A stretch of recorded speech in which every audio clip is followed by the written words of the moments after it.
Okay, so first question, how is community transport best placed to meet the unmet demand in the national bus market? Well, it's actually quite straightforward at one level. I think that community transport groups need to think about the gaps in the current arrangements that they are aware of from both their operations and their local knowledge. And so there would be gaps by geography, by passenger group, by journey purpose, by time, by day of the week, by the level of support that's required for particular passengers. And all of these need to be taken into account in the development of the strategies at a local level, and particularly in the bus service improvement plans.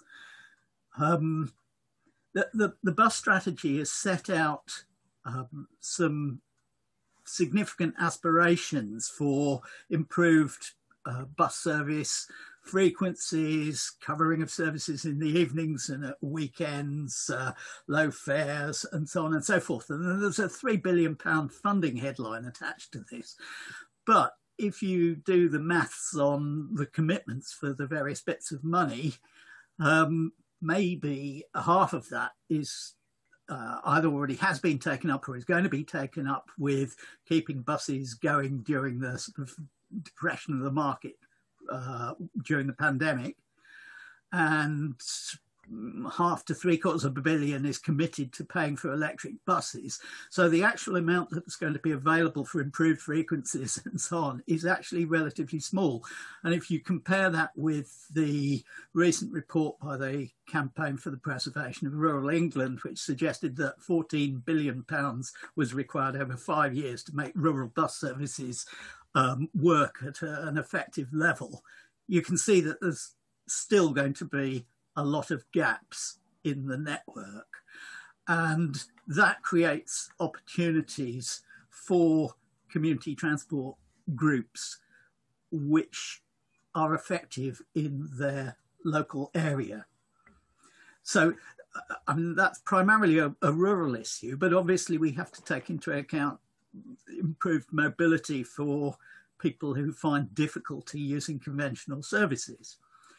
And you'll have noticed that the strategy has quite a lot of emphasis on DRT, demand responsive transport.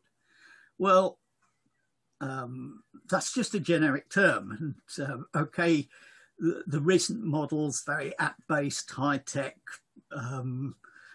Uber for bus services, as you like, and they're not particularly friendly towards older and disabled people. Community transports the sector has a lot of expertise in operating demand responsive transport. But as yet, there's relatively little. There are some, but they're few and far between, participation from the CT sector in running DRTs. And I think there's a big opportunity for that to increase.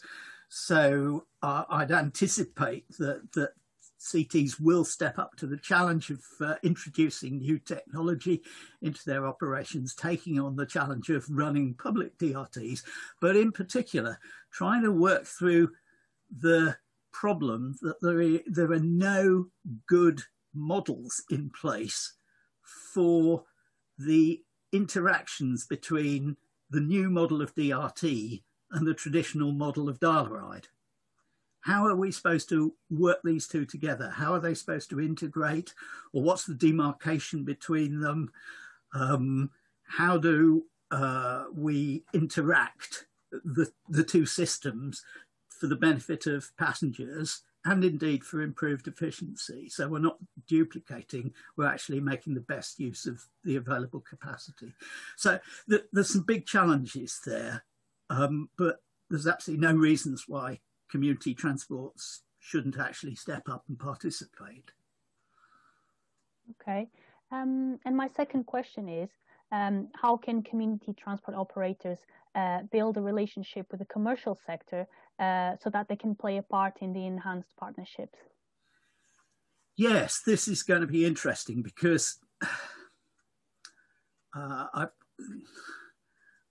I'm of an age which can remember back to pre-deregulation operations, and we used to have a thing called the National Bus Company operating in England,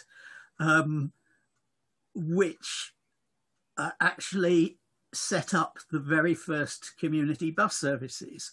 So at that point, there was an interaction between the commercial, as it were, bus operator and the community-based operation, the volunteer-driven village bus operation, which actually operated under the commercial bus operators' colours. They provided the vehicles, the ticket machine, took the fares and financial risk, but the local community provided the drivers and identified particular services and what the vehicles should be doing when they're not running the registered service. Deregulation came along and wiped out that relationship. And what we now have to do is learn how to put it back. It is possible to have these relationships between commercial and community operations. There have been 3 or 4 examples. Go Northeast, the Go Ahead Group's subsidiary in the Northeast, had an operating arrangement with a local community transport.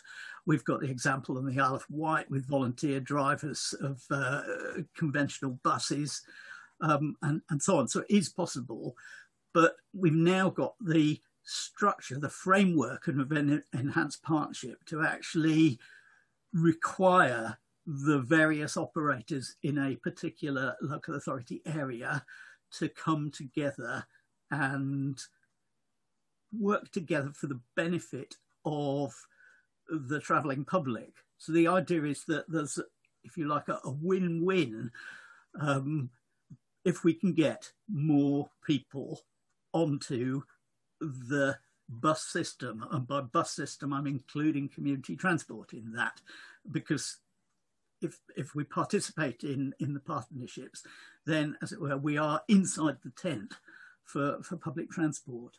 And I think that CTs should not come at this from a position of weakness. They should come at this from a position of strength and exploit the strength that they have. They are hyper-local. They're embedded in their local community. They are extremely flexible. They are obviously potentially low cost or lower cost.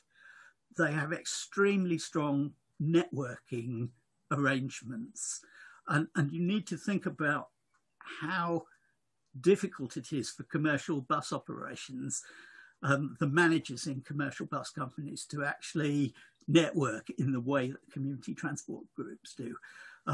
The level of management in the big commercial operations is so thinly spread, they just haven't got time to go and relate to the hospital trusts, the CCGs, the local housing department, the social care department, schools, colleges, and so on. It's really hard. Now, the community transport sector, embedded in the third sector, already has those networking capabilities built in. So it's in a much stronger position to identify needs and trends in the local community than the commercial operators.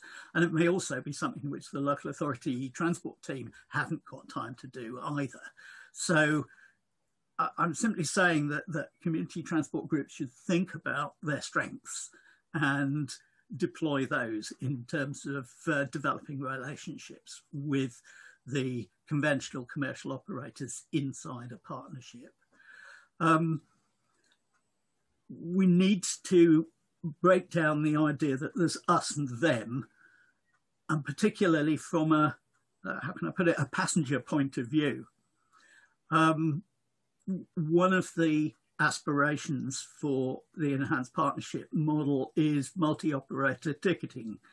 So that would be a single ticket which enables you to travel on a number of different operators' services.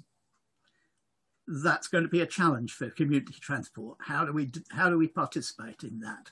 But think about this from the benefit of the potential benefit to the user, and also efficiency of the resources, because if we can integrate properly, then it makes it a lot easier for us not to have to take people all the way into town if actually there is a service that we could take them to at an interchange and they could then run from there. And obviously if we've upped our technology, so we're using app-based and real-time information and which tracks the location of our buses, then that provides some guarantees for the users that they will actually be picked up again when they get back to the interchange. So it enables those sorts of aspects of integration to happen. So again, you need to come at this from a position of strength, but adopt the new technology and the challenges. That's really good input, John. Thank you so much. Thank you for your time, and I'm sure our members will appreciate. Thank you. Good luck.